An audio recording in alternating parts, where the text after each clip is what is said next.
Praise the lord. హల్లెలూయా. ప్రతి ఉదయం దేవుని వాగ్దానములు వినుచున్న మీ అందరికీ నా హృదయపూర్వక వందనములు తెలియజేయుచున్నాను. ప్రతిరోజు దేవుని వాగ్దానములు వినట వలన మనసుకు నెమ్మది మరియు రోజంతా దేవుని కాపుదల ఉంటుంది. ఈ దినమునకు ఏర్పాటు చేయబడిన వాక్య భాగము పరిశుద్ధ గ్రంథము నుండి కీర్తనల గ్రంథము 86వ అధ్యాయము 11వ. యెహోవా, నేను నీ సత్యమును అనుసరించి నడుచుకున్నట్లు నీ మార్గమును నాకు బోధింపుము. నీ నామమునకు భయపడినట్లు నా హృదయమునకు ఏకదృష్టి కలుగజేయము. ఆమెన్. హల్లెలూయా. భక్తుడైన దావీదు మహారాజు గారు దేవునికి మనవి చేసుకుంటున్నారు. యేసయ్య, నీ సత్య మార్గమును నాకు తెలియజేయము. మీకు భయపడినట్లు నా హృదయమును సరిచేయము అని దేవునికి మనవి చేసుకుంటున్నారు. ప్రియ సహోదర సహోదరి, దావీదు మహారాజు చేసిన ప్రార్థనను ఎప్పుడైనా నీవు నేను దేవునికి ఇలాంటి ప్రార్థన చేశామా? ఒక్కసారి మనము పరీక్షించుకుందాము. నాకు కావలసిన సదుపాయములు దయచేయండి, నాకు సమృద్ధి దయచేయండి. ఎంతసేపు మన అవసరాల గురించి ప్రార్థన చేస్తుంటాము, కానీ దావీదు లాంటి ప్రార్థన చేయాలి. ఆయన సత్యమైన మార్గమును తెలియజేయము అని దేవునిని వేడుకుంటున్నారు. సత్యమైన మార్గమును దావీదు వెతుకుచున్నారు. మరి నీవు నేను సత్యమైన మార్గమును కనుగొనాలి. దేవుని అడగాలి, వాక్యము చదవాలి. బైబిల్లోని గూఢార్థమైన సంగతులను మనకు అర్థమయ్యేలా అనేక మంది భక్తులు దేవుని వాక్యమును తెలియజేసినారు.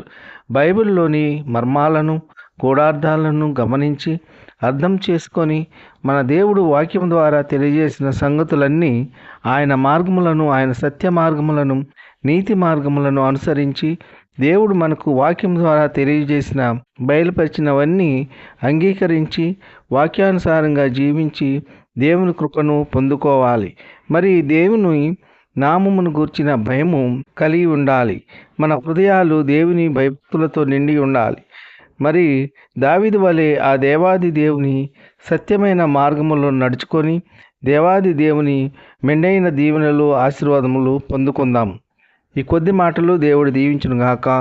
ఆమెన్. ప్రార్థన. కృపా సత్య సంపూర్ణుడా, మీ ఘనమైన ఉన్నతమైన నామమునకు వేలాది వందనాలు, స్తుతులు చెల్లించున్నాం తండ్రి. యేసయ్య, మీరు గొప్ప దేవుడు, శక్తివంతుడు, సర్వాధికారి. మీకు స్తోత్రములు. గడిచిన దినమంతా మీ చల్లనైన రెక్కల నీడలో కాచి కాపాడినందుకు మీకు స్తోత్రములు. మరి యొక్క నూతన దినమును మాకు అనుగ్రహించినందుకు మీకు స్తోత్రములు. ఈ వేకువనే లేచి ఎందరైతే మీ వాక్యమును విని మిమ్ములను అంగీకరించి ఉన్నారో అటువంటి బిడ్డలందరినీ దీవించండి, ఆశీర్వదించండి. మీ ప్రియ బిడ్డల యొక్క అవసరతలు, అక్కరలు, కొరతలు తీర్చండి. ఆర్థిక సమస్యలు, అప్పుల బాధల నుండి విడుదల దయచేయండి.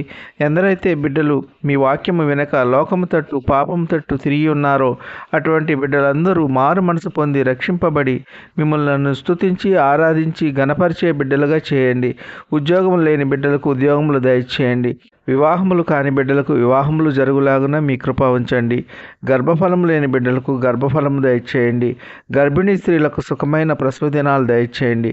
తల్లి బిడ్డ క్షేమంగా ఆరోగ్యంగా ఉండేలాగున మీ కృప ఉంచండి. సొంత గృహము లేని బిడ్డలకు సొంత గృహము దయచేయండి. సొంత వాహనము లేని బిడ్డలకు సొంత వాహనము దయచేయండి. కార్లు, బస్సులు, రైళ్లు, విమానాలు, నౌకలు, ఇతర మోటార్ వాహనాల్లో ప్రయాణించే బిడ్డలు వారి వారి గమ్యస్థానాలు క్షేమంగా చేరుకునేలాగున మీ కృప ఉంచండి.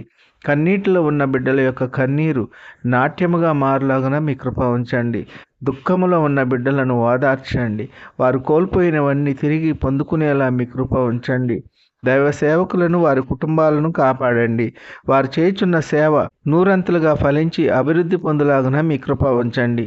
మంత్రులను, ముఖ్యమంత్రులను, ప్రధానమంత్రులను, రాజకీయ నాయకులను, అధికారులను కాపాడండి. దేశాన్ని శాంతి సమాధానంగా పరిపాలించడానికి తగిన జ్ఞానమును దయచేయండి. వృద్ధులను కాపాడండి. వృద్ధాప్యంలో ఎటువంటి మనోవేదనకు గురి కాకుండా మీ కృప ఉంచండి. వికలాంగులను కాపాడండి. వారికి కావలసిన సహాయకులను నియమించండి. యవనస్తులను కాపాడండి. యవన కాలంలో తల్లిదండ్రుల మాట విని మీ యొక్క వాక్యానుసారంగా జీవించే కృప దయచేయండి. పిల్లలు స్కూల్కి వెళ్ళి వచ్చుచుండగా దారి ప్రయాణమంతటిలో తోడై ఉండండి.